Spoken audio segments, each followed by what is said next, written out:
জয় ঠাকুর। শ্রী শ্রী রামকৃষ্ণ পুঁথি প্রথম খণ্ডের অন্তর্গত চিনু শাখারির মিষ্টান্ন ও মালা গ্রহণ এই অধ্যায় আমরা পাঠ করছি। আজ আমরা পাঠ করব পৃষ্ঠা সংখ্যা 24। গত দিনের পাঠে আমরা দেখেছি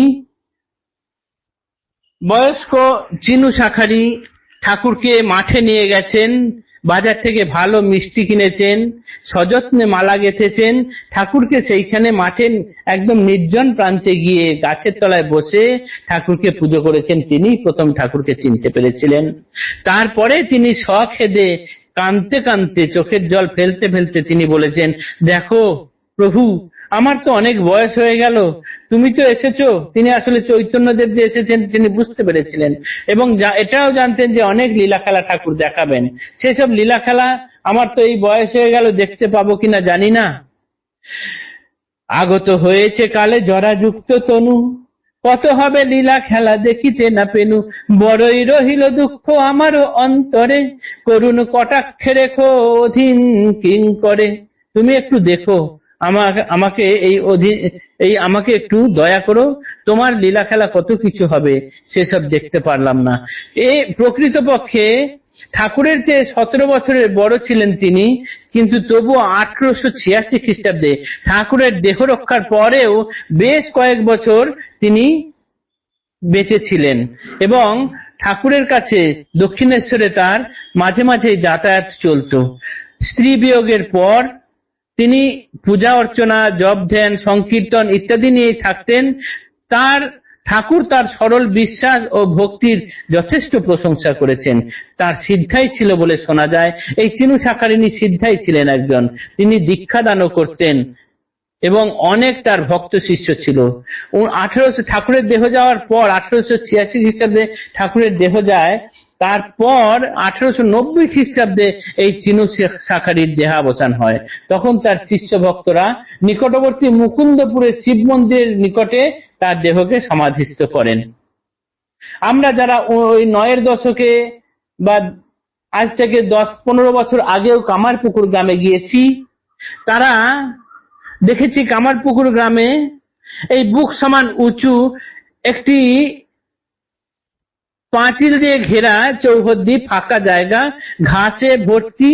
সেই অসংখ্য ঘুঁটে দেওয়া পাঁচিলটি, মাঝখানে একটি তুলসী মণ্ডপ ছিল, সেখানে আর কিচ্ছু ছিল না। আর প্রায় ভগ্ন জরাজীর্ণ সেই পাঁচিল, এই পড়ে যায় অবস্থা। এইটি ছিল, আমরা দেখেছিলাম যে এটি চিনু শাখারির বাড়ি। রামকৃষ্ণ মঠ ও মিশন সেটি অধিগ্রহণের পর বর্তমানে গেল বছর পূজনীয় প্রেসিডেন্ট মহারাজ স্মরণানন্দজি সেইখানে চিনু শাখারির নামে বাসভবন তৈরি করেছেন এবং গদাধর বিদ্যালয় তৈরি করেছেন। সেটিও দর্শনীয় জিনিস। এখন সেখানে সেই ফাঁকা জায়গাটিতে, সেই ঘাসময় তুলসী মণ্ডপের জায়গাটিতে এক বিশাল অট্টালিকা দাঁড়িয়েছে। যারা যাবেন দেখতে পাবেন। এই হলো চিনু শাখারির বাস্তুভিটা। সেখানে মুদিখানার দোকানও ছিল না, তার বাস্তুভিটায় কোনো কিছুই ছিল না।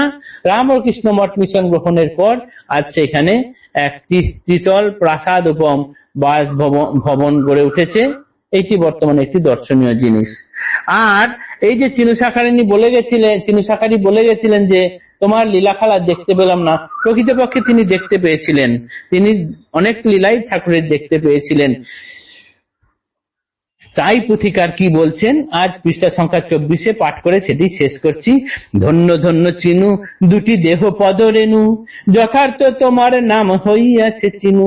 চেনা কাজ বুঝো ভালো, তাই চিনু নাম, তোমার চরণে করি অগণ্য প্রণাম। বৃদ্ধ বটে চিনিবাস 800 টাকায়, বৃদ্ধ বটে চিনিবাস 800 টাকায়, গায়েতে প্রচুর বল রোগা নাই তাই। প্রভুরে দেখিয়া চিনু এত মত্ত হতো, কাঁধেতে চড়ায় তাই প্রচুর নাচিত। বলরাম অবতার ভক্ত চিনিবাস, দাদা শব্দে শ্রী প্রভুর আছিল সম্ভাস। দাদা বলে ডাকিলে গলিয়ে যেত চিনু, পরম উল্লাস মন গদ গদ তনু। অচল ভক্তি হৃদে সৎশাস্ত্রবিদ, ভাগবতে চিনিবাস অতি সুপণ্ডিত। প্রভুর সহিত হয় নানা তর্কবাদ, কখনো চটিত তর্কে কখনো আহ্লাদ। শাস্ত্রলয়ে তর্কদ্বন্দ্ব কভু এত দূর, সপ্তম ছাড়িয়া রাগে উঠিত চিনুর। উভয়ে উভয়ে কথা কত মুখে মুখে, তুমুল বিবাদ দ্বন্দ্ব হয় মহারখে। পুনশ্চ সাক্ষাৎ নহে শপথ করিয়া, পলাইত নিজ ঘরে দুরু দুরু হিয়া। প্রভুর উত্তর কথা চিনুর মতন, আমার সংকল্প নহে পুনঃদর্শন। হেন বিবাদের মাত্র দণ্ডে কেড়ে পর, উভয়েই মহা খুশি পুনঃ একত্তর। প্রায় হয় এই খেলা চিনিবাসে সাথ, পিতামহ পৌত্রে যদি বয়সে তফাৎ। চরিত্রে চিনুর বহে বিদুরের ধারা, ভক্তিতে বিভোর চিত্ত উন্মত্তের পারা। বিষয় সম্পত্তিহীন খেটে খেতে হয়, পোষ্যবর্গ আছে ঘরে একাকী সে নয়। সে ভাবনা কখনো না উদয় অন্তরে, মিষ্টান্ন খাওয়ান কিন্তু নিত্য গদা ধরে। সুন্দর তাহার ভাব গদায়ের সনে, দিবানিশি তার চিন্তা বর্তমান মনে। চিনিবাস প্রভুদেবে বুঝেছিল ঠিক, যথার্থ বাসিত তাহে প্রাণেরও অধিক।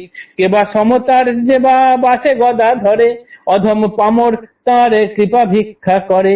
শ্রীপ্রভুর বাল্যলীলা অমৃত ভারতী, এক মনে গাও রামকৃষ্ণ লীলা গীতি। পুথিকার বলছেন, ধন্য চিনু শাখারানী, ধন্য চিনু শাখারি, তুমি ধন্য বটে। তুমি সঠিক চিনেছ, তুমি ঠাকুরকে ঠিক চিনেছিলে। বলরাম অবতার ভক্ত চিনিবাস, দাদা শব্দে শ্রীপ্রভুর আছিল সম্ভাস। এই গদাই দাদা বলতেন, অর্থাৎ বলরাম অবতার যেন চিনু হয়ে এখানে এসেছিলেন। ঠাকুর তাকে দাদা বলে ডাকতেন, এবং ঠাকুরের মুখে দাদা ডাক শুনলে যেন চিনু একেবারে গলে যেতেন। তার অগাধ শাস্ত্র জ্ঞান ছিল, এবং ঠাকুরের সঙ্গে নানান বিষয়ে নানান তর্ক হতো। মাঝে মাঝেই তর্ক হতে হতে খুব মাঝে মাঝে রাগারাগি হয়ে যেত। তখন এ ওকে বলতো তোর মুখ দেখবো না, ও একে বলতো তোর মুখ দেখবো না, বলে যে নিজেরা নিজেরা চলে আসতেন। অথচ দেখা যেত পরক্ষণেই আবার দুজনার কত ভাব, কেউ কাউকে ছেড়ে এতটুকু থাকতে পারতেন না। তারপর পুথিকার এই চিনুর সম্বন্ধে বলেছেন যে তার বিষয় সম্পত্তি খুব অল্প, তাকে খেটে খেতে হয়, তার পোষ্যবর্গ আছে, সে ঘরে একা নয়। তবু এত ভাবনার মধ্যেও তার সবসময় মনে কিন্তু ঠাকুরের ভাবনা বর্তমান ছিল।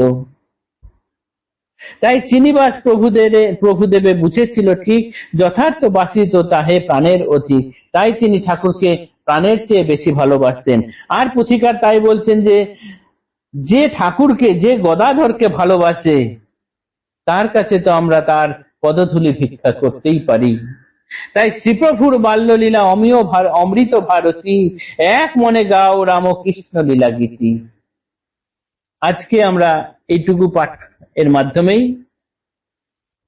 চিনু শাখারির মিষ্টান্ন ও মালা গ্রহণ এই অধ্যায় শেষ করলাম। এই অধ্যায়ের পাঠের শুরুতেই আমরা যে ছবিটি ব্যবহার করেছিলাম, সেটি কামারপুকুরেই ঠাকুরকে চিনু শাখারি মালা পরাচ্ছেন সেই ছবি দিয়েছি। তারপরে তার বাস্তুভিটাটি, সেই ছবি দিয়েছি, যেটি জঙ্গলাকীর্ণ হয়েছিল এবং শুধু একটি তুলসী মণ্ডপ দেখা যেত। এবং শেষে দিয়েছি বর্তমানে যে অট্টালিকা ভবন সেখানে তৈরি হয়েছে সেই ছবিটি। পুঁথির ছবিতে এই প্রমাণ এইটি রয়েছে, সেটিও বলে দিলাম আজ। জয় ঠাকুর, নমস্কার।